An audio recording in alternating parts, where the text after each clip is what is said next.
Welcome, ladies and gentlemen, to the Soulful Hunter podcast. I'm your host, Johnny Mack. Through this podcast, I'm on a mission to transform lives through primal adventure and to spread my mission of mentorship as conservation. This podcast is powered by Washington Backcountry, a resource for all hunters, both new and old. To find out more about Washington Backcountry, go to wabackcountry.com or search for Washington Backcountry on Instagram, Facebook, Twitter, and YouTube. The Soulful Hunter podcast is also proudly presented by the Crazy Elk Company. Based out of the state of Washington with products made in America, they are providing solutions with gear to problems you didn't even know you had. Their tag wallet is one of those solutions, and I had the pleasure of using it on all of my hunts this last year, and it is now a mainstay in my kill kit. The tag wallet is a water-resistant zippered pouch that comes with its own reusable zip ties to safely and securely store your notch tag for quick and easy access. For more information, go to crazyelkcompany.com and use the code SOULFUL with a capital S to save 20% at checkout. Be blessed, everyone, and as always, stay soulful. This podcast is also proudly brought to you by OnX Hunt. When I first got into hunting, I kept hearing all about public land and different access and how to find different locations to hunt. I was like, well, how are people even identifying all this stuff? Well, sure enough, I came across the number one hunting GPS app, and that is OnX Hunt. If you guys want to get better at hunting and go deeper into your scouting, OnX Hunt is the number one GPS app for that. Join the millions of hunters who trust OnX Hunt to find more game, discover new access, and hunt smarter. It was a game changer for me, and I know it's going to be a game changer for you if you've never used it. If you have used it, you know the power that it holds. Guys, I really hope you enjoy this episode. If you want to know more about OnX, go to onxmaps.com/hunt and check out their app. Be blessed, freedom on, and stay soulful. Ladies and gentlemen, welcome back to another episode of the Soulful Hunter podcast. I'm your host, Johnny Mack, and I am joined by somebody I've been letting down over the last, I feel like, year and a half. I've wanted to have him on the podcast for quite some time, and our schedules just never lined up. And here I am. I'm not even going to be able to pronounce his last name correctly, and that's the worst part of it all.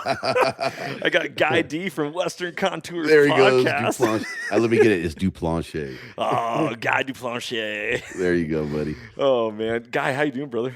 I'm doing wonderful, man. I appreciate you even considering me on Washington Backcountry, man. Soulful Hunter podcast.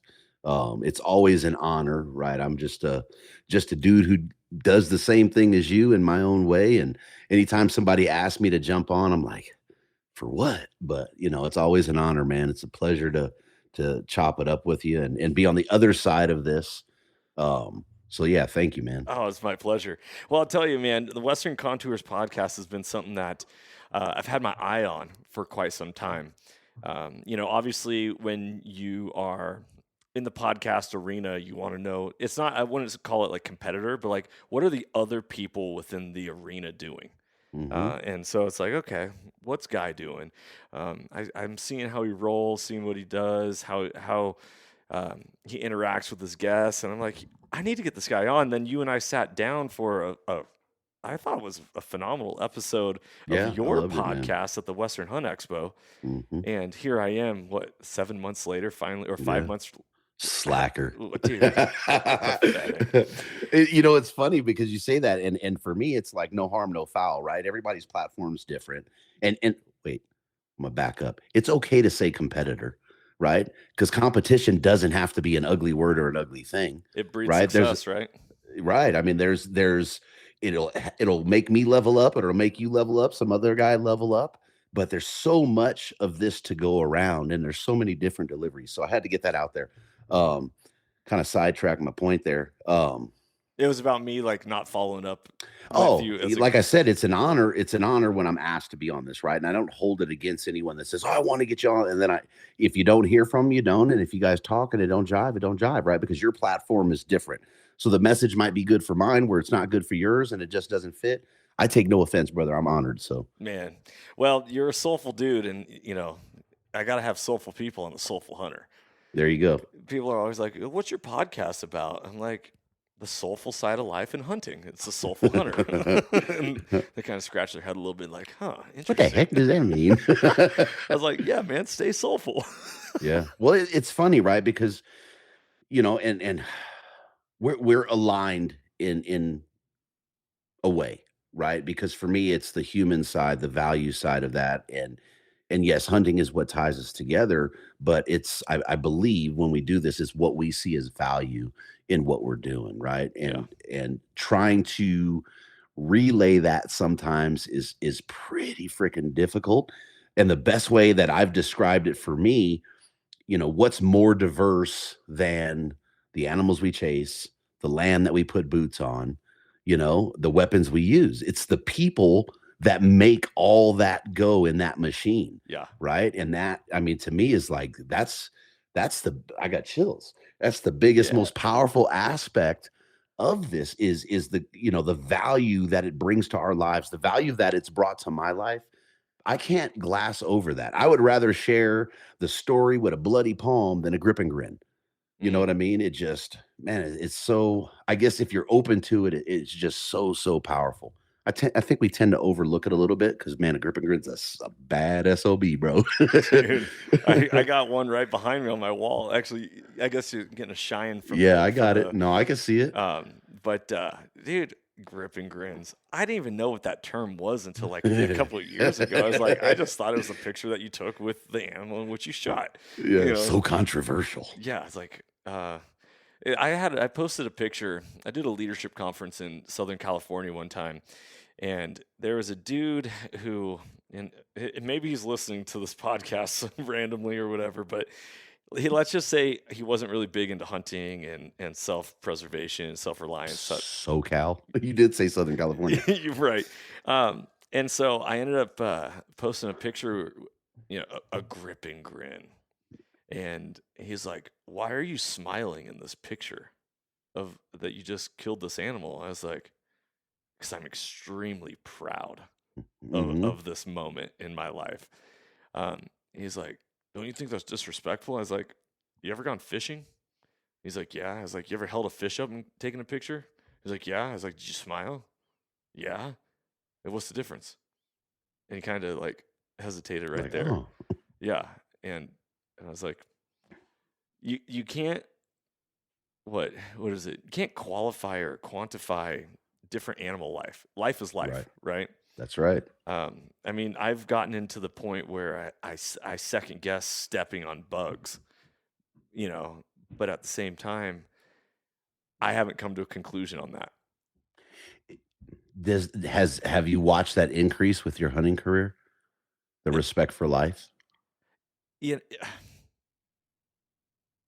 ask that in a different way for me. What do you mean by that exactly? So what I've seen or what I've noticed in my experience and then talking to other people people that come in later in life is that life means more. It doesn't Uh, matter, you're out there and you're in the circle of life, right? You're not cellophane in bags. You're in the circle of life. You understand what it is to take a life. mm, yeah, So that bug, that stink bug, or that spider, um, there's value in that life. And I think hunting sheds more light on that than anything that, at least for me, that I've ever experienced. yeah.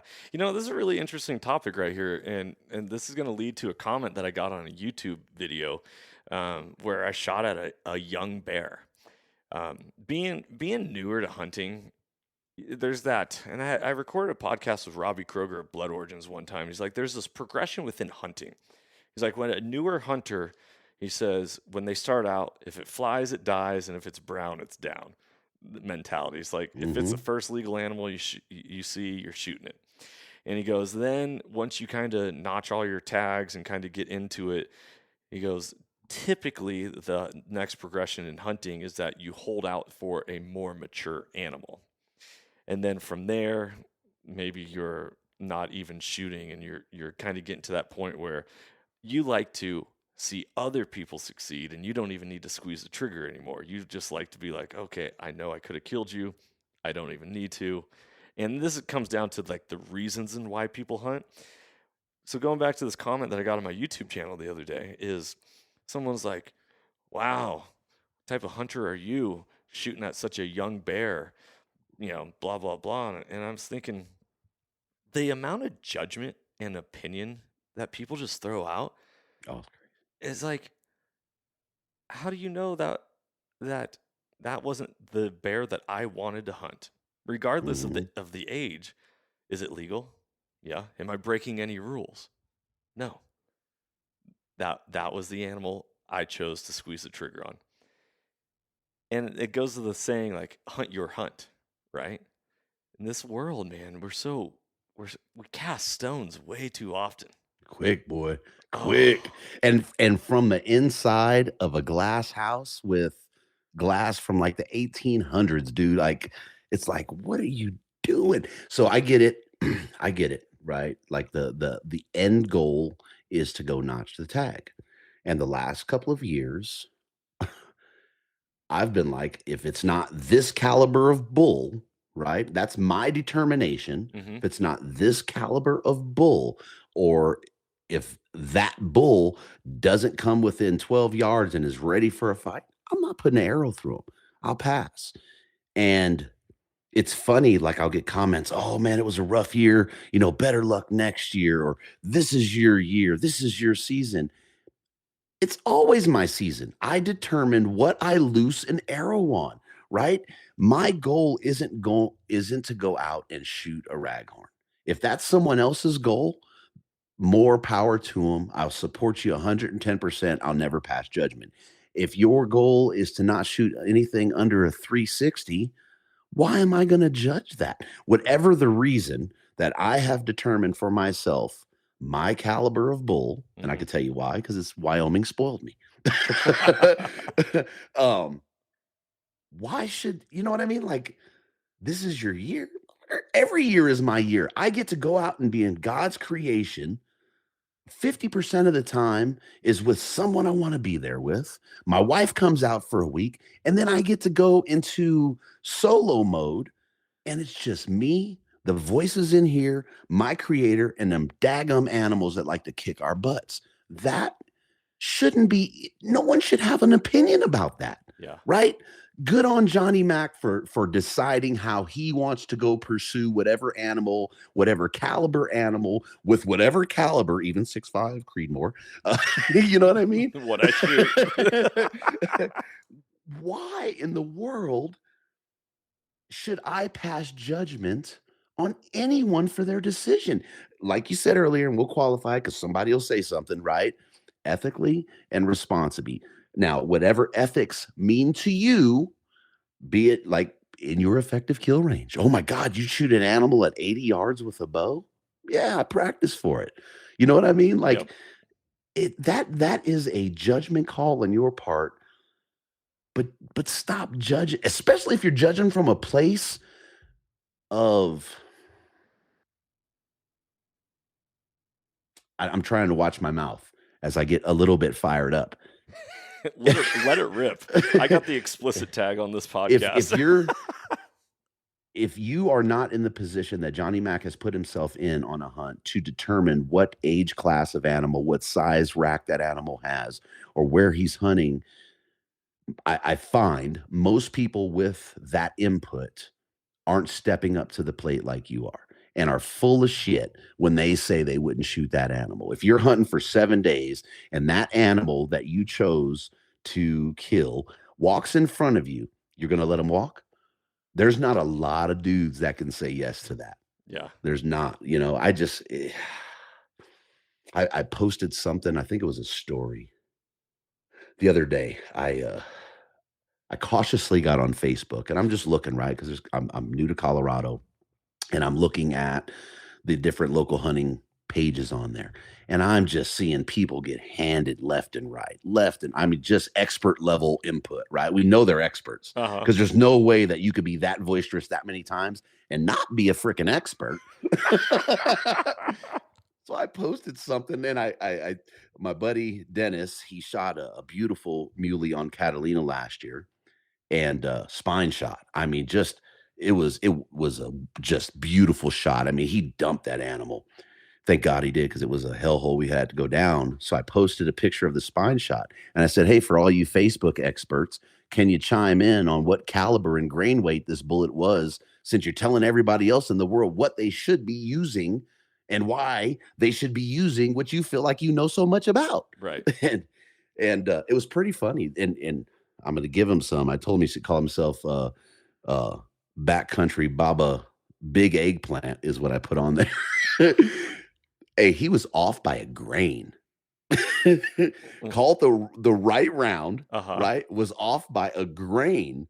And he even put what Barnes bullet he thought it was. I mean, I Wow. was just like, dude, you're a freaking stud. Well, he's obviously an expert. Yeah, yeah. That's what I told him. Dude, you have full permission to go over and ridicule everyone on Facebook. Yeah. Right. Dang. Dude, so man, I got so much I want to talk with you about. This is a fun episode, and I think this is like a behind the scenes episode, really, for like what we do. Because everyone's like, just because you have a podcast or you have a platform, it's really interesting where people are like, and they like to should on people. You should be using your voice for this. You should be doing this. You should be advocating for this. It's like, you should shut the hell up, because if you're so passionate, why don't you start a You do it. podcast? Right. Why don't you get out and start writing? Why don't you start a show? Why don't you start a YouTube channel? Whatever it is, like, Mhm. what are you passionate about? And yet,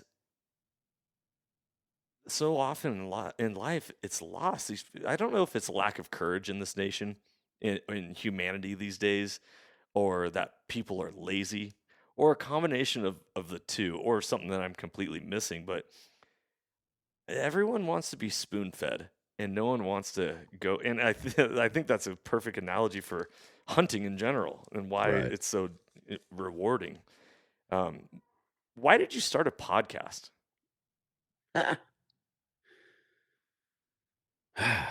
You know, that answer will never change. So I guess the progression of the podcast may, but so started listening to podcast, and I'm not trying to be offensive to anything or anyone. But I was listening to podcast. I mean, this has been some years now, and I felt like it was the same. I was hearing the same stories um, from the same group of people on multiple podcasts. Right? It's like, you do that round. A guy kill a big buck or a big bull, and then everybody wants to talk to him about that big buck, big bull, blah, blah, blah, blah, blah, blah. And they're like, by the time that guy goes through the rounds, what else does he have to talk about? Right. Like, we don't even know that guy. We Right. don't even know why that guy does what that guy does, or what other value that guy brings to the table, right? I love to hear your hunting story, but what am I going to really learn from just hearing how you killed the bull or the buck? Like, I'm not, you know what I mean? I'm not going to learn. I want to know, I want to know how far you pushed yourself and what you had to go through to get to that point. Because a lot of these animals, man, it ain't easy. Right. It ain't, you know that dude worked when you see that grip and grin. Like, that dude pulled it off. Right. And yes, some of them are luck, but man, the luck part of it is so few and far between. I'm not going to look at a skilled guy, we'll say, right? A skilled hunter, excuse me, ladies. I'm not going to look at a skilled hunter and look past the man to just the animal. Like that, as impressive as it is, that's not impressive to me. I want to know, what about that man? What about that experience? What about the value it brought to his life? What about the value that he's able to pass on to his counterparts, to his wife or his kids, or other family members, excuse me, other hunters? That's what I care about. Like, that's the stuff that's brought value to my life. I know and my wife she'll stand behind me, jump up and down, and tell you a million times, that dude is better when he comes home from the woods. Knowing that I'm a better man, a better husband, a better father, a better friend, a better everything when I get back off of 20 days, 30 days in September, Like, that's the stuff I wanna know. I wanna know how to translate that into my life, Mhm. you know? Um, that that's honestly, that I think that's it in a nutshell, dude. Yeah. You know what's really really awesome is just you explaining why you created your podcast was enough inspiration and accountability for me to make sure I'm a better father and a better husband. Mhm, And that's the whole point. And that is like my mission of my podcast is transforming lives through primal adventure. mhm, Because like you said, like so often we live in a clickbait society, right? Oh, small antlers next. Oh, big right, antlers, like double tap. right, Oh, cow. No. Oh, big bull. Okay. And and I agree. Like what it's a deep sense of meaning that is characterized by faith, love, and hope that we've disconnected with, mhm, right? What makes us tick? Why do we do what we do, right? Why? Why are you doing a podcast? Why do you hunt?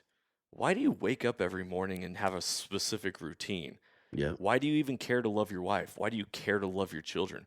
Why do we care to do anything in this life? Because at the end of the day, it's easy to be a narcissist. It's easy to be like, I'm only going to care about myself. So, so what is the purpose at the foundation of it all? And it's really interesting hearing you say that, man. It's like, okay, do my kids see me sleeping in the morning, or do my kids see me with some type of morning routine and getting after it, leading by example?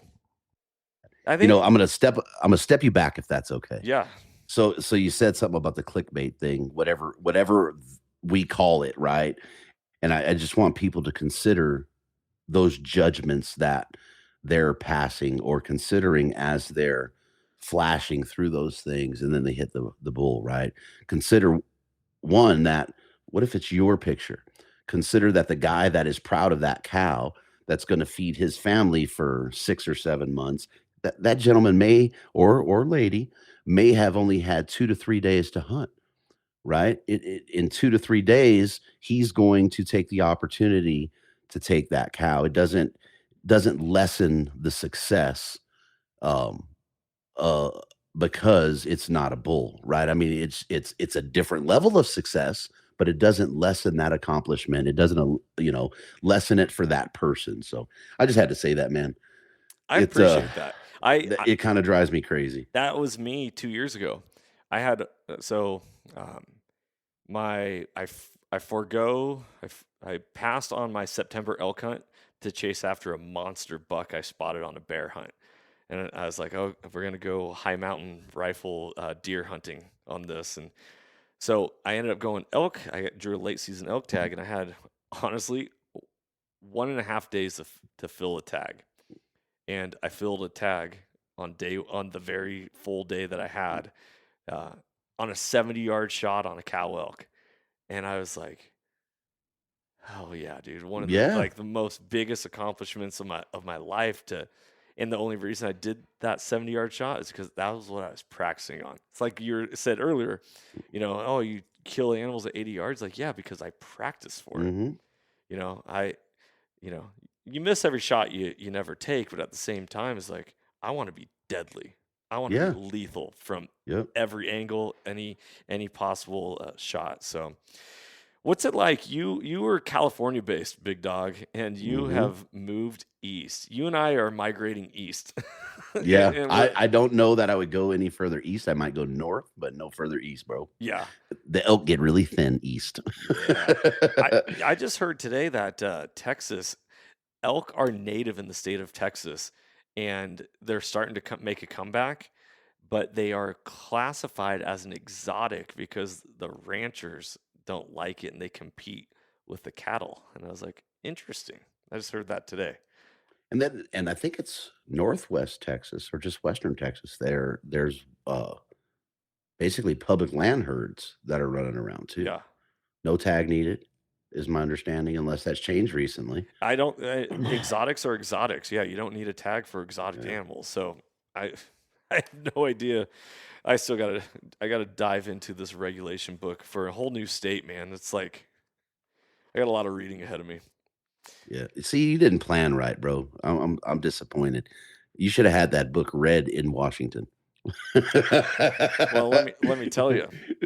Let me tell you. I just recently learned I drew a monster bull tag for the state of Washington this year, and I did my homework where uh, I was like, hey, I called him up. Theoretically, if I was to move out of state and still, get in state, I bought all my tags before I moved and all this stuff and applied and all that. And then I ended up moving. Am I still good to hunt? They're like, yeah, absolutely. You just can't claim residency in any other state for a hunting license. Yeah. And so I was like, okay, so I can't even buy a Texas hunting license until after I go on my elk hunt in the state Well, you of could buy a Washington. non-resident. Yeah.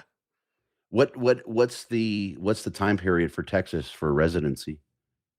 Yeah, deer doesn't even open up till No, October. I'm saying just period. Oh, I think as long as you have a state driver's license, you're good to go. I Okay. don't think you have to live within the state for like 6 months or Okay. a Because year. I know, at least here, right?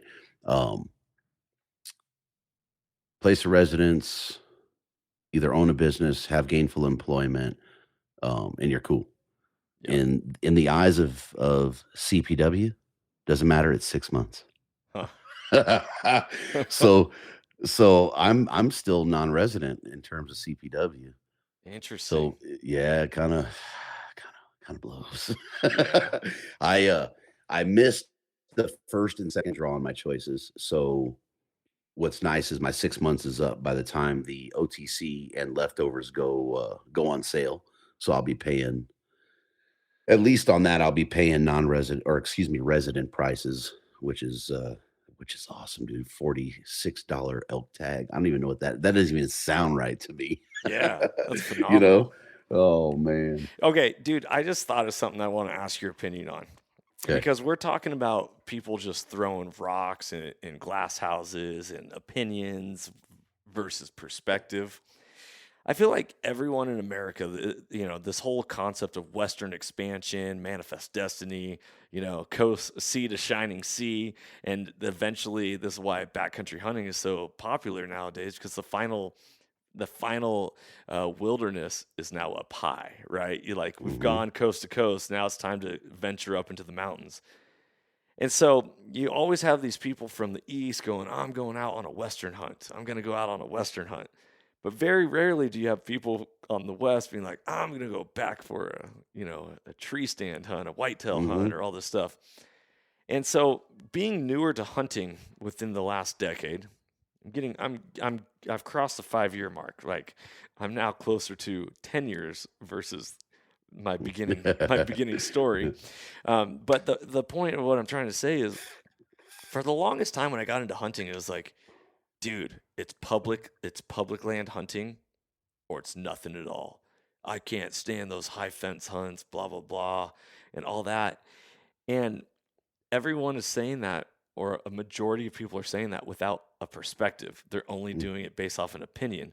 And here I am coming from the state of Washington where all I want and know is public land. And now I'm in a state with there is some public land, but I'm driving down the freeway or the county roads and you see these high fences and you're like, oh, that's someone's property or some ranch that, and to me personally, I don't really have an issue with it. I understand, like, if you're breeding for success and you want to get those genes to grow those biggest antlers and all that, but besides the fact of like animals coming to a feeder when they hear the feeder sound or they know the timing of it and it's like, okay, now you're just sitting and waiting for them to come to you, I don't really see a difference. And maybe you have a perspective or an opinion on this, like the high fence hunting. Okay, so first off, I'm gonna rewind a couple sentences there. Is it their opinion, or are they just regurgitating something and they have no idea of what they're talking on? Okay, so I'm gonna just leave that alone. Let everyone ponder it for themselves and be honest about it. Yeah. For me, what I will not partake in is what I would consider a co-op hunt, right? Where this is a deer that's bought from a breeder and it's off of a deer farm and they're putting it out in pasture because I wanted this caliber of deer. So that's the caliber of deer that they co-opt. So I have an opportunity at the feeder at 547 when that thing spins or drops the corn and it comes in. That I won't partake in. Now, if we're talking, and I've hunted Texas before my boy was old enough to get big game license in California. The only opportunity that I had to take him on a big game hunt was to make the 22-hour drive to Lampasas. And we hunted on Thompson Ranch. It's a fourth generation ranch, and Jim was, 3,200 acres, right? And yeah, he had high fences on three sides of his property because he had, neighbors that had exotics. He didn't want the exotics on there. Um, and we'd go down from when my boy was like 7 to 12 and we would hunt it. And yeah, we would sit in front of the corn feeder 100 yards away or so, right? And that thing would spit it out, and like clockwork, the does would come in before the corn dropped. And then, one or two bucks would trickle in, smaller bucks, and you sit there and wait for that, can you see him? Oh yeah. Oh He's yeah. over there. That 10-pointer, that's Texas. Um, I don't have a problem with that. But again, who the hell am I to judge someone else's idea of what hunting is to them and the opportunities that are in front of them? My buddies with the Elk Bros, right? Gil and Luis, a ton of people down in Texas. They're hunting properties. Texas, as big as it is, what is it? I think it might be lower now. But last conversation about it, I believe Texas was 2% public land, and that's like deep South Texas. So everything else is pretty much owned. You want an opportunity, guess where you're hunting, right? Unless you're going to go to West Texas and you're going to get brutalized by that nasty desert. Uh-huh. But why pass judgment? 3,200 acres was the property we're hunting. Is that deer a non-migratory herd, right? Because the temperatures really don't do anything. In Texas, they just get really, really hot, and every once in a while they get really cold. Where the hell's that deer going to go? Right. He's on 3,200 acres. There's food plots, there's feeders, there's corn, but they can go in between however many properties. They could take a 5-mile walk down the road, and if they choose to come back in October or November, we were hunting it in December because I had to time that with my boys' Christmas vacation. Who cares? You know what I mean? Who cares? Yeah. And if you don't think that a lot of those animals are getting out of some of those fences, it's a fool's game. They find ways in and out of that. I'm not going to pass judgment on it. When we talk about, guys, going back east to sit a stand, I think I think this is another evolution, right? Is a lot of Western hunting kicks your butt. So our success rates are fairly low, especially in the archery realm. Mm-hmm. Um, I don't see a problem with a guy going and sitting, but if I'm not successful where I'm at year after year after year after year on some of these hard hunts, then maybe I'm not going to consider anything else. And if I'm successful year over year over year, be it elk or deer or pig or whatever, maybe that'll make me start branching out and saying, hey, I want to go try this now.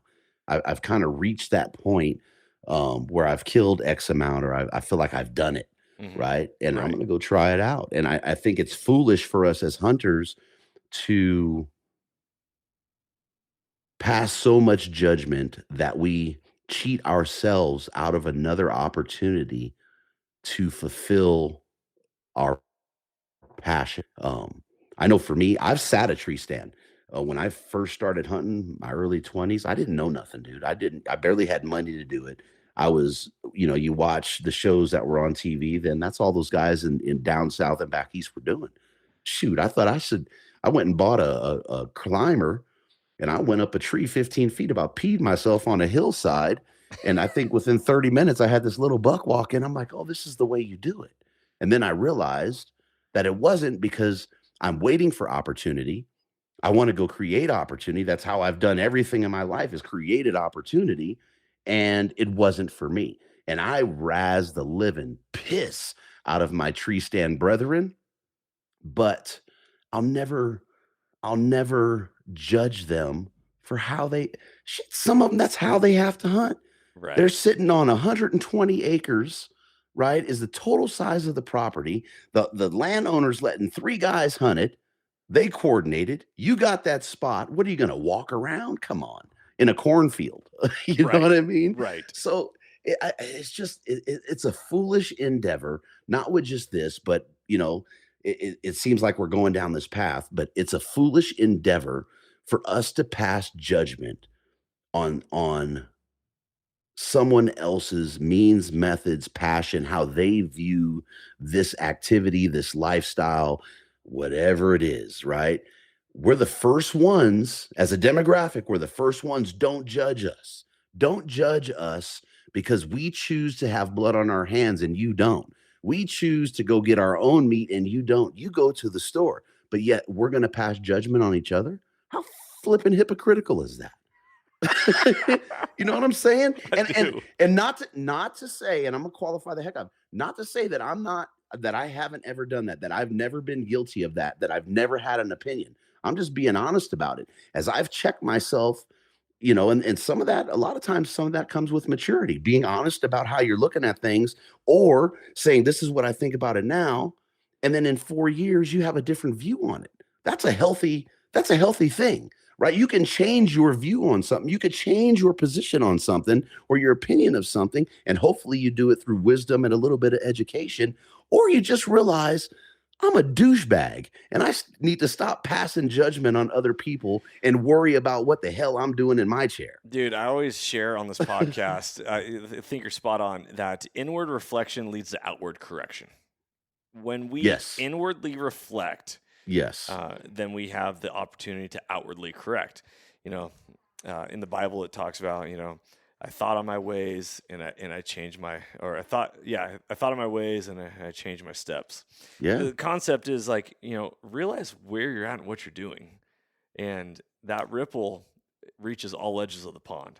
Hmm. What type of impact do you actually want to create and make in this world and leave, right? And that's this whole idea of like legacy and being a co-creator in this world. We're not we're not we're not just here like a log floating down a stream, just like the water's taking us wherever, man. Put a rudder. Put a rudder in that water and choose where you want to go. If you want Well, to go upstream, start rowing, baby. Like, even if you're floating down, right? As you're the log floating down, you are affecting everything that you're touching in some way, shape, or form, or it's affecting you right.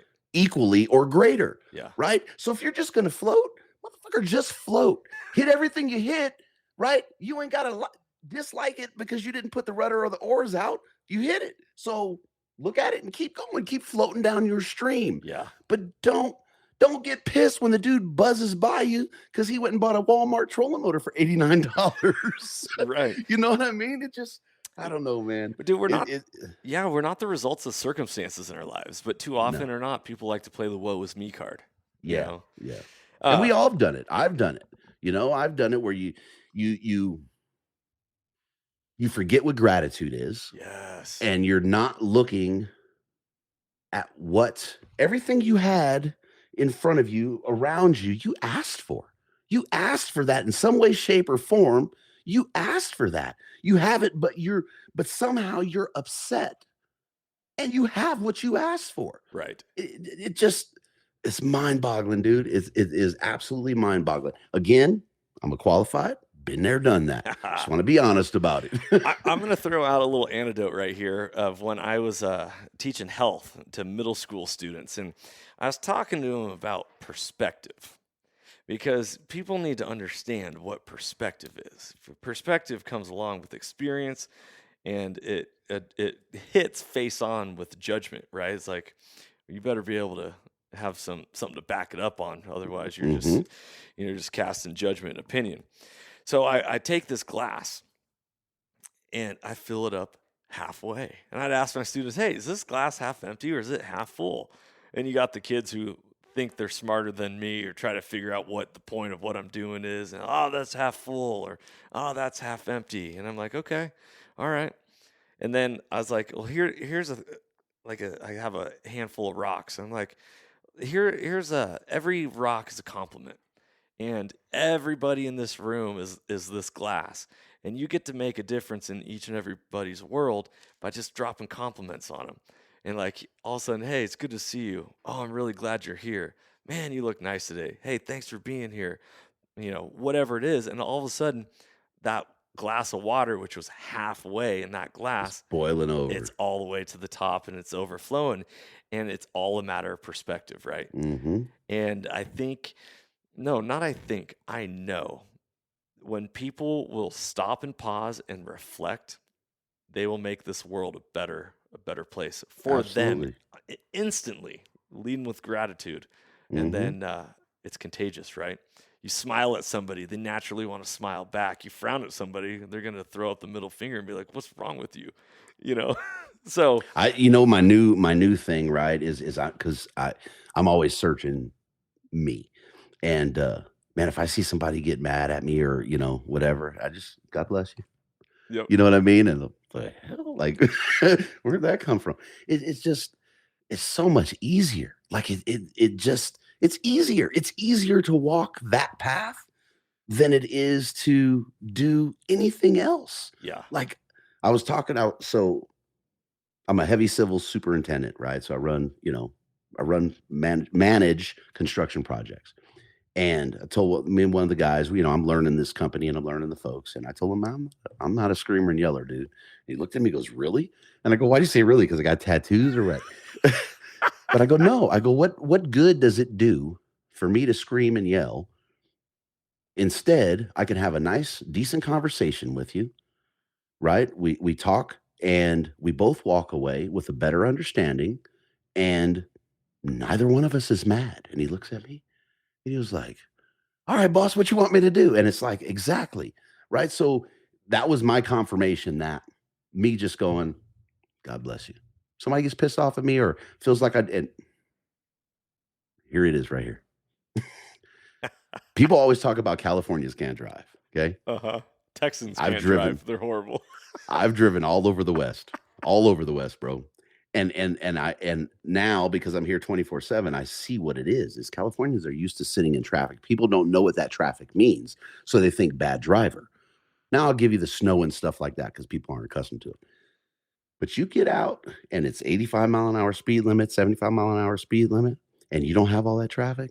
There is zero, and I'm going to say it again, zero defensive driving. It's like go fast on right. That's all they know, right? So I'm like, God dang, like I'm doing 90 and this dude is 10 foot off my butt, in the truck. And I'm like, what the heck? And he swoops around. I'm trying to get over, but there's a truck and he does his little whip in and out. And I'm like, this guy's risking his life and everybody else's, and he's not going to get that much further than me. And he comes up to me and my window's down and I'm just enjoying the day and the air. And, he's looking at me all crazy. And I just yelled it as loud as I could. God bless you. And he immediately just snapped out of his shit, man. And he actually stopped right there and he didn't go and do what he was gonna do. And I'm like, see, that's all it is. Like, I just have to remember that when I'm going to flip, because I admit it, I got a little bit of a short fuse. When I'm going to flip, I got to talk to myself because I got to talk myself down, right? And it's just like anything else, right? We just have to be cognizant of the fact that we are trying to improve, cognizant of the fact that I don't know how Johnny's day is going, or Larry's day, or Susie's day, whoever's day. It is probably worse than mine. They may not be on the same path. I got to understand that, and I just got to let them know that, hey, God bless you. Be safe. See you later. Yeah. And dude, it's funny. It's a different look for me. But one of the reasons I left California was because of all the angst and stress and being bottled up like this because of the 40 million people in the state. Like that affects you mentally. So it's a great outlook for me, dude. Like it's just, everybody's like, how's Colorado? And I'm like, heaven. it's heaven. But again, going back, I don't know if that tied to you, but it's perspective, right? Like the guy tailing me, I could have been like, this SOB, blah, blah, blah, blah, blah, blah. I have no idea. I have no idea what his outlook is. Yeah. I have no idea what his perspective of whatever he thinks he's rushing to is that important. I have no clue. So I just have to keep it in my view, in my perspective, in my peripherals, and say, this is what I'm here to do. This is my mission. This is where I'm going. It's not that big of a fucking deal if I'm a few minutes behind. Leave earlier, whatever, right? And just keep on that path. And I it sounds weird or sounds cliche, but as I broaden my horizon with that, right? And I change my perspective and how I see things. Oh, it sounds so cliche or whatever. But the beauty that I see, the goodness that I see, the warmth that I see, it just gets greater and greater and greater and greater. And I'm 47 years old, dude. Like it takes years to learn stuff, right? And especially when you're used to a certain thing. But man, it's like this is this is amazing. Like you can do this. Like this this is a way of just moving through this and not feeling those stressors and that anxiety and everything just by changing your perspective a little bit. And instead of getting pissed and being mad and just saying, "Hey man, hey, I get it, bro. Be safe, whatever." Yeah, dude, perspective it's a mofo. I mean, it took me moving to the mountains to figure it out, but it's something else. Yeah, dude, I love hearing that guy. Dude, you're an inspiring people. You're I inspiring people. appreciate that, man. It's I don't really like to quote my father too much on this podcast. I don't really that's a whole nother podcast in itself. But I will say that he always told me, he goes, inspired people inspire people. When Yeah, you live in an inspired life, it naturally radiates to others. And it's showing right now just to me. It's like, okay, iron sharpens iron, right? So the countenance of one friend to another, let's go, baby. Let's yeah. let's get it. It's yeah, it's a trip. I'm not gonna say anymore. You lead, I'll follow. I'm not gonna say anymore. I'll go off on a tangent, dude. It's I something love it. else. I love it. So tell me this. You've been podcasting for how many years now? 4 years, I think. Yeah, I think 4 years. I think I'm in my fourth year. Is it hard? Is it hard to still podcast? The hardest, okay. I'm setting you up right here. you know, I've I love it, right? I love it. What I love more is doing them live, is getting to sit down face to face with folks, right? Because then I get the full impact of what I'm looking for. And I think to a point, the reason I started the podcast was selfish because it was something that I wanted to hear, I wanted to see, I wanted to gain and gather. Um, I've had a hard time. This is this goes against everything we've been talking about. Judgmental prick. I've had a hard time being or finding inspiration when I'm a lot of what I used to do is just look on social. What fires me up? What gets me like, oh yeah, you're the man or you're the woman. I've had a hard time finding that lately. Um, I think part of that, not I think, I know a lot of that has been what we're going through as a country, Yeah. looking at the things that are in front of us. Um, it's kind of hard to find inspiration in any of that, man. And to know that people are struggling, um, it's harder to make ends meet. Just the shenanigans that have been going on with, I'll just say it. Sorry if you don't agree with me, any listeners, with this administration is just it's deplorable, man. I mean, it is just utterly ridiculous watching this. So I think that has had a lot to do with it. I felt like it was an even greater selfishness to sit and talk hunting, to sit and talk about broadheads or what arrow I'm shooting this year or how many freaking tags. I don't want to talk about, I got 3 and 4 tags and some guy is trying to squeeze by just to get one. Like, what a there's that douchebag thing again. You know what I mean? Like what a douche I just didn't. I haven't felt inspired to do it because that's part of it. But then I'm looking on social, and it's just like, what the heck are you doing? Like, show me you. Don't show me what this person told you should be doing. That's not inspirational to me. What's inspirational is seeing you walking your path, your way, and figuring it the heck out. Yeah. And honestly, I've been struggling with that. I've thought several times, like, "Ah, man, do I want to do this?" And since I've moved here, I've been just an absolute slacker with it because I've been trying to figure it out. How do I bring value to this still? Do I bring value to this still? Is it something that people want to hear um, amidst all this crap that's going on? So that has been, whew, man, that has been like a roller coaster, dude. Because Yeah. I love it. I love having the conversations. I love hearing the stories.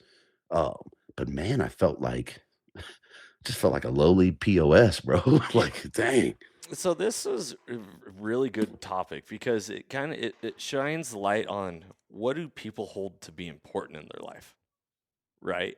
We value hunting, but at the same time, it's like, dude, if my first hour of driving to work is just to pay for the gas to get me to work, Right, and I'm trying to figure this out on, right. you know, I was working 40 hours a week, but now I'm only working 30 hours a week because all that gas just to get there and what I'm taking home and all this. And as things like, dude, hunting has the power to transform lives through primal adventure, and people still got to take care of their home life first and Mhm. foremost. And Absolutely. that's that whole like multiple tags, multiple states. And I hunted out of state for the very first time this year, and it was expensive. And Mhm. and this is something that, we always are trained. This is why I think the downfall of society is that we're not supposed to talk religion, we're not supposed to talk money, and we're not supposed to talk politics. And yet those are the three things that drive us and allow us to get Yeah, where we are in this world. yeah. And so I've never shared this publicly or whatever, but I've never had a credit card in my entire life. Thank the good Lord, that's how I've been able to make it through. But I've also hustled. Like Mhm. I've there was a year that I had 9 W-2s when it came time for a tax return because I was Oh, doing dang. that many different side Like a hustles. Jamaican, bro. Yes, yes. I was like, That's where the name Johnny Mac. yeah, man. But so it's like, okay, create the life you want, right? Go out and Mhm. and get it. But hunting out of state is like, dude, it costs $500 for just a spring bear tag in Idaho, Mhm. and that's a cheaper tag. Like, I don't know how people are doing this year after year and putting in all these other places and traveling, and it really blows me away. Well, you said it. Create the life you want, Yeah, right? I mean, if that is a priority, if there's a will, there's a way. You're gonna find the means to do it, right? And there's a lot to be said about that. But I'm at a place in my life when I got back from Wyoming 2018. I walked in and said, "You'll never see me in September." And they were like, "What?" And I said, "You'll never see me in September." I said, "From here on out, I'm taking all of September to go elk hunt."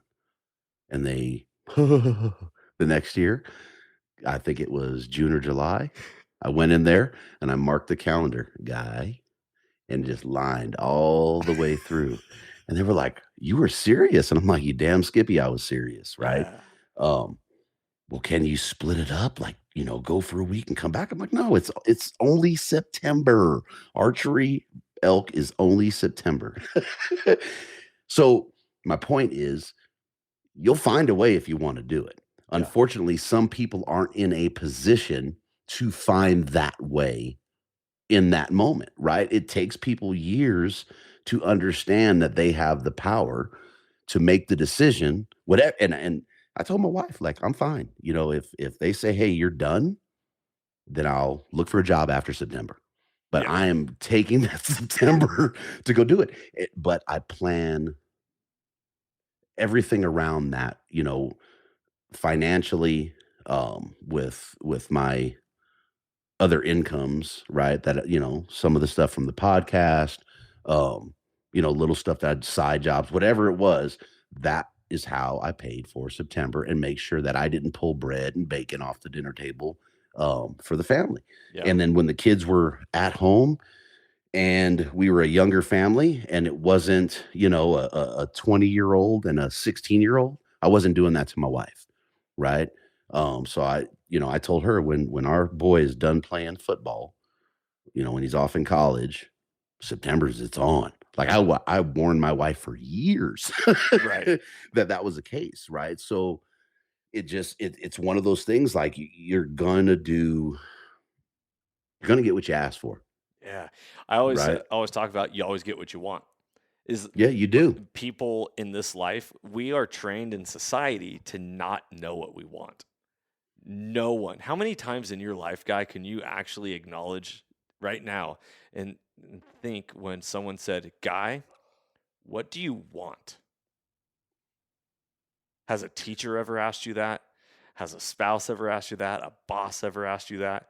Like from my experiences, it wasn't until I went to that leadership conference where I was asked for the very first time in my life, "What do you want?" I think because we don't function on that. We function off of societal norms or expectations, Yeah. right? Um,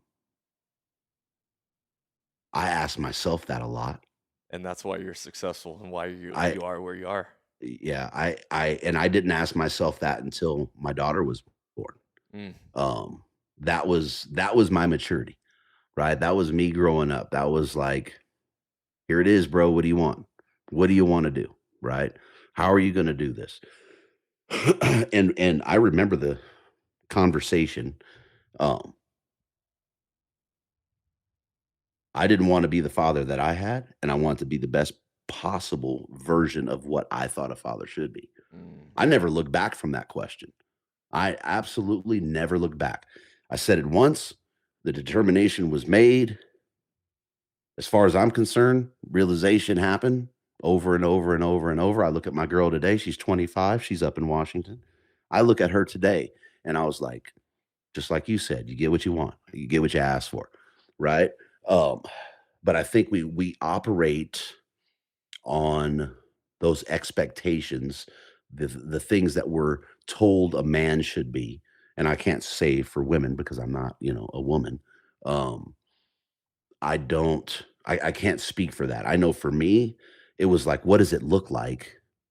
And a lot of that was you get a job, you bust your butt, you don't complain about whatever hours you're working, you just go do. You make sure come hell or high water that you're going to do.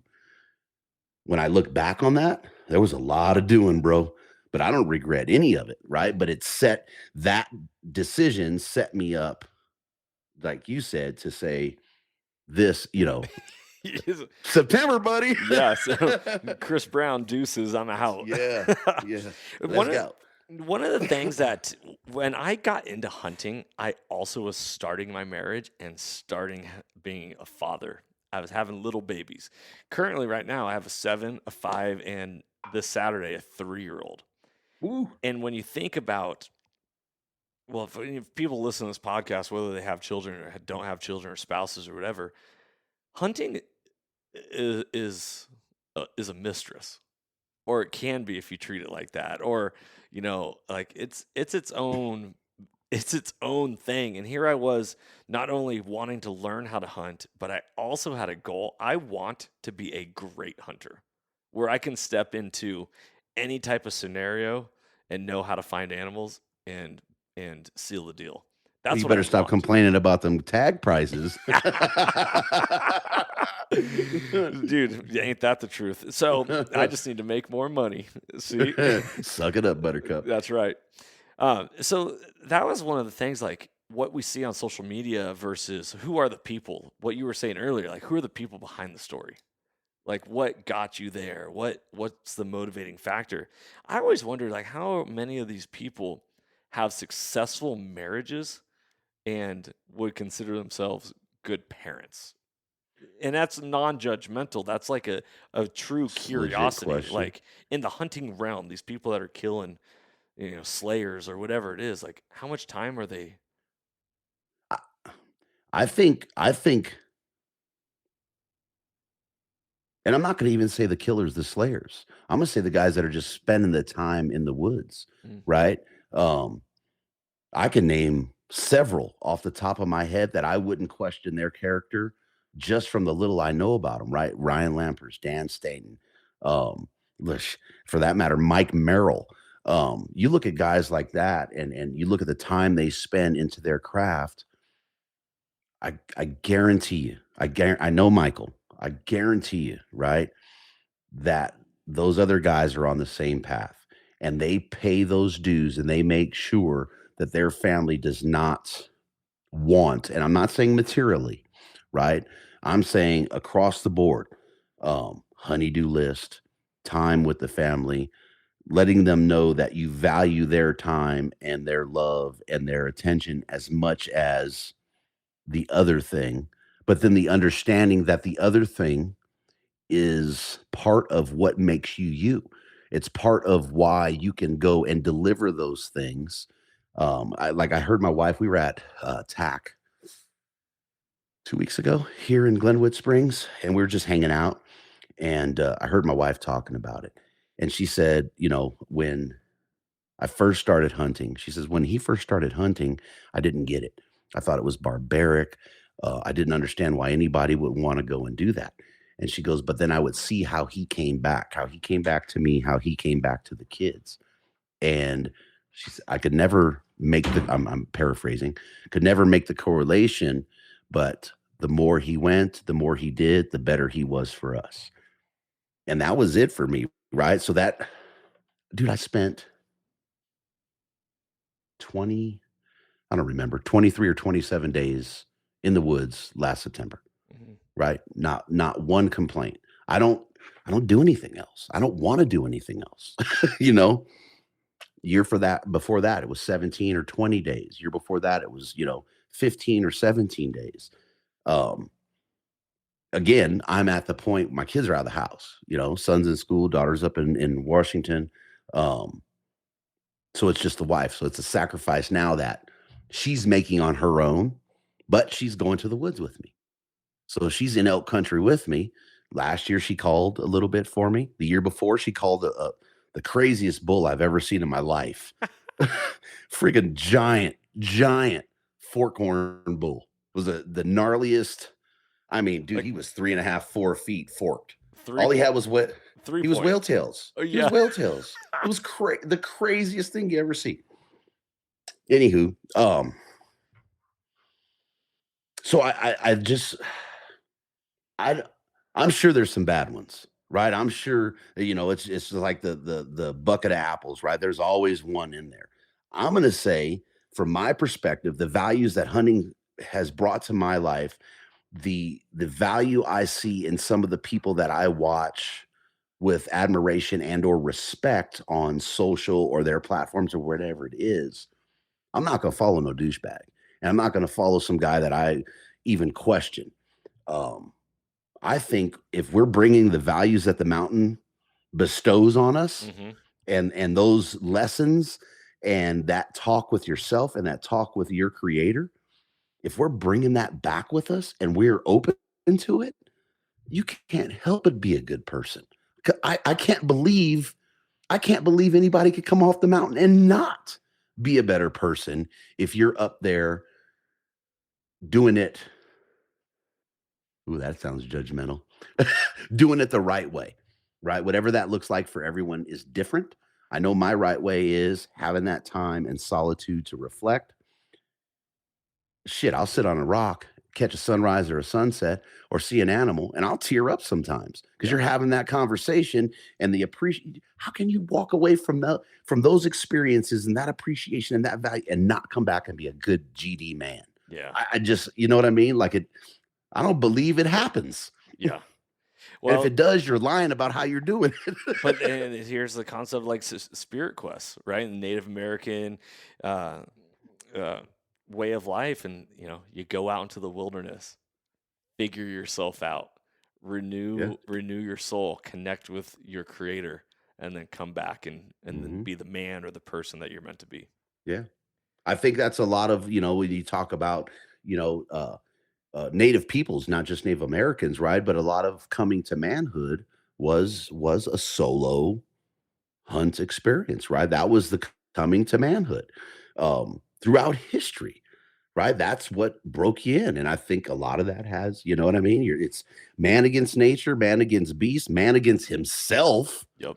right? And once you go against yourself, you know what happens. You're talking to your creator, whoever that is in your head or whatever your belief.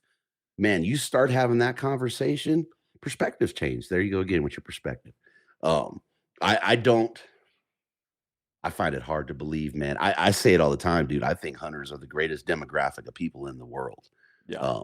And that's why I want to have the conversations about the values of hunting and what it does for our lives. Because you can't. I find it hard to believe you can go up on a mountain, bust your butt, and still be a DB. I just there's some, but that's a rough one. They've lost sight. They've lost their way. I will say, yeah. Yeah. You've inspired me through this podcast to make sure I share my voice a whole lot more. Specifically on social media. When I created Washington Backcountry, that platform, I never wanted it to be me. Washington Backcountry was never Johnny Mac. It was what it stands for, what it represents. And that's why I ended up creating the Soulful Hunter podcast, completely different names, because I was like, this is me. And then this is us, or whoever it wants it to be. But even Soulful Hunter isn't you. Right. Because if it was you, you would just be having conversations with you. Right. You know what I mean?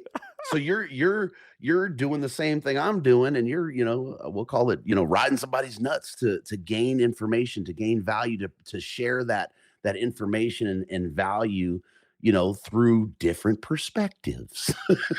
You like that word, don't you? Yeah. It's just falling in there now, buddy. See, now you get that lingo, and it's like, oh, okay, I got you. Yeah. I got you. So what's in the future for you? Both podcasting and hunting. Obviously, I want to hear what you got planned for this year, but like, you gotta make me go to douchebag again. So, all right, where do I start? Stop tape recorder. No, I you know what? I prefer transparency. So take it in. We'll talk about the hunting part first, okay? And yeah. So I drew an Idaho tag, put in for Colorado. I have a New Mexico tag. I have potential for another New Mexico tag. Sweet. No, not really. Not really. Oh, hear me out. Okay. They compete. And no, it's not about it's not about competition. It's about the perspective and how douchey all of that is. So I had planned to go hunt with my buddy Michael Batiste up in Idaho. I had an opportunity with the Elk Bros to coach in elk camp. So I had to push that. So I'm trying to give the Idaho tag away. I shouldn't have that many goddamn tags anyway, right? It's ridiculous. We'll just say that. So I'm trying to give that tag away to a veteran. So I'm working on that now with one of the vet organizations. So that tag, I'm hoping gets donated to a vet. My home tag, absolutely hunting home.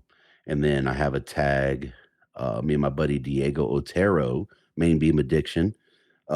We've been talking about going on a hunt together for a couple years. I've known Diego since he was 9, I think. And now he's like 15. Man, you've known him forever. No, how old is Diego? I think D is 13 or 14 now. Yeah. He's still as short as he was when he was 9. So we've been planning that. So he and I'm looking forward to that hunt. That's my dude, man. I love Diego. His family is amazing. So he and I have a hunt. It's actually a muzzleloader hunt that we're going to go archery hunt, and he's my guide. So he's going to be calling. I told him, but you're packing his bull out too, bud. He's going to have to strap on the IA pack, man. I was going to say he's got that initial scent, so he's good to go, man. And then there's the other New Mexico tag. And the only way that I would do that is I'm not going to do it. I'm not going to do it. That's ridiculous. And so part of this, right? And you know who Chris Rowe is. Mm-hmm. And I respect the living bejesus Geez, old Pete, I respect him so much. Chris line there.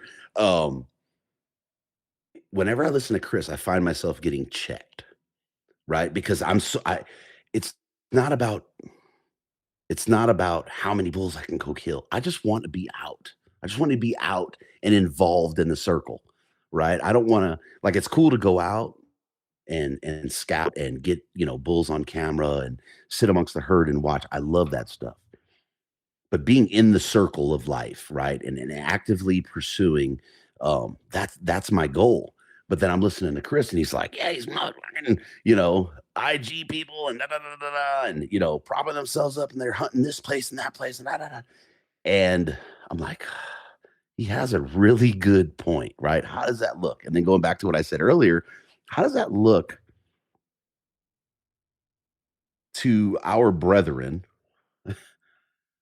some of which are struggling to get out on a hunt when this a-hole has the opportunity to go on 3 or 4 hunts? Like it doesn't feel right for me. Yeah. So I kind of check myself on it, dude. And I want to be out there chasing, but maybe I can go help somebody on a hunt. Maybe I can, try and peel some time to go and help on the veteran hunt if that comes to fruition. Um, so okay, I digress. But yeah, that's my season. So right now, Colorado, absolutely. I have the largest elk herd in the nation, literally 10 minutes from my back door. Gotta hunt them. And then my New Mexico hunt, and then I got a deer tag, and I just opted for a late season tag because I love hunting in the snow. Like you want to talk about getting beat up and brutalized, like put me on a mountain in the snow. Um, I love it, man. That's it. And for my career, right, most of my animals died in Southern California. In 20 some odd years of hunting, I had maybe 2 seasons, late season, where I'm hunting in the snow. And I absolutely love it. I freaking love it. So I can't wait for that.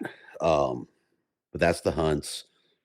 In terms of what I'm doing, uh, Western Fly Covers has had a lot of attention since I got to Colorado. I started it last year, but kind of was reluctant to deal with legitimizing it in California just because it's California and how they beat us up anyway. Um, so full on legitimized Western Fly Covers and got a bunch of product ready to go. So I'll be pushing that harder and harder and have 2 more products in the line coming out. And then in terms of the podcast, I just started going back at it, man. I had recorded a couple when I was here, and again, didn't feel like it was the right thing to do. I felt like there was more for me to focus on, um, other people to focus on than hunting's kind of a selfish endeavor anyway to a point. Um, I just didn't feel right. So anywho, just started recording again. It felt wonderful to sit down and do some recordings, man. Like Hunt Expo, I don't know how many I do at that show, dude. I must do like 20 of them, 21 or 22. I released a bunch. I still have some sitting. I had like 4 files that were wonky. So I have to go in and literally open up the WAV file and correct the entire episode. I'm not sure what happened, if it was my mics, if it was my recorder or what. So I'm working on that stuff. Um, then I'm on with the Elk Bros doing the coaching gig over there, which is super cool, man. Um, it's pretty interesting, right? Because I've tried to use my platform uh, for, air quote, educational stuff, but I always get sidetracked with the stuff I talk about all the time, right? Because I was like, okay, we talked about that. Let's go here. Um, so that's cool because it's another outlet, but it's an avenue for me to share my experience and what has worked for me and my experience. And then the recovering gear junkie that I am. Yep. I get to share with guys that are trying to learn. And from my perspective, of course, what has worked for me, what hasn't worked for me, and just how I go about it. So I'm really digging that. That's been a load of fun to sit with those guys and have our meetings and whatnot. And I'm excited to go to that camp and help out with that. But that's really it, bro. And just plugging away, man, loving life and, enjoying this move and the new digs with the wife, bro. That's what I'm talking about, brother. It's Living large, just yeah. getting it.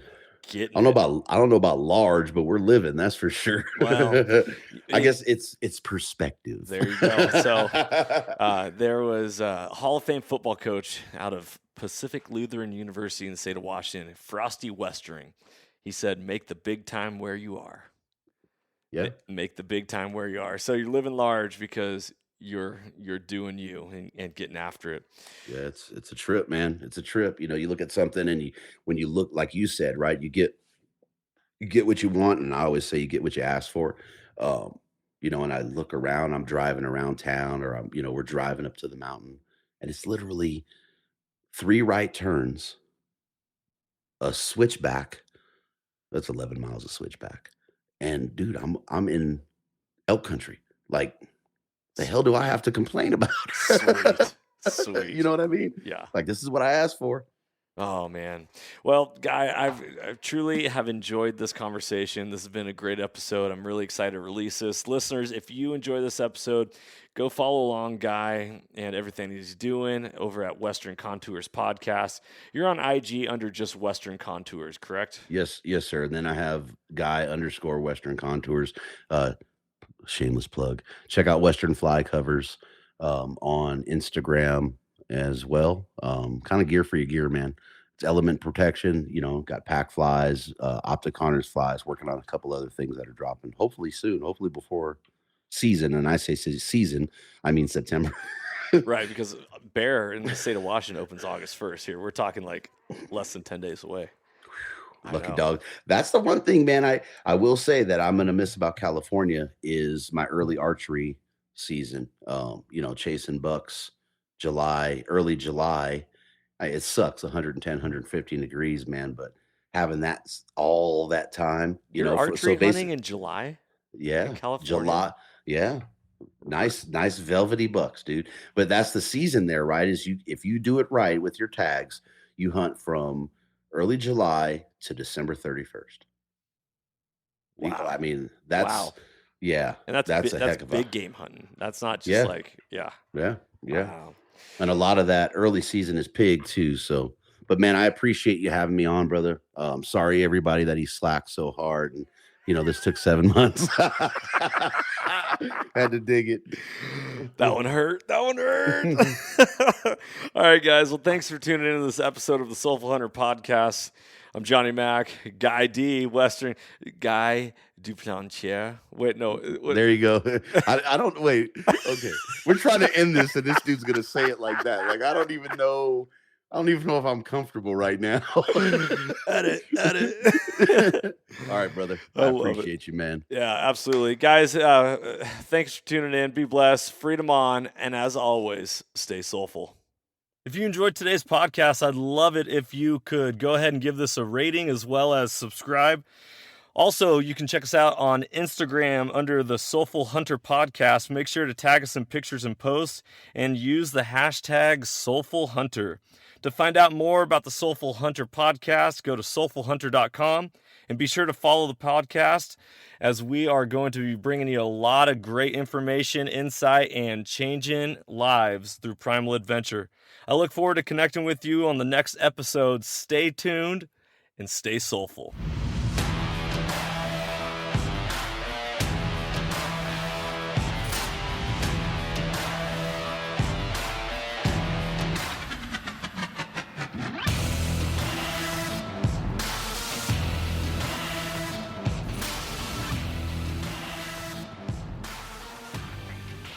What's up, ladies and gentlemen? Johnny Mac here. Just wanted to give you a heads up that if you are looking for a community that is open to discussion as far as mentorship, conservation, the wild, becoming a better person, and all of that, there is a group for you on Facebook, and it is called Soul Seekers.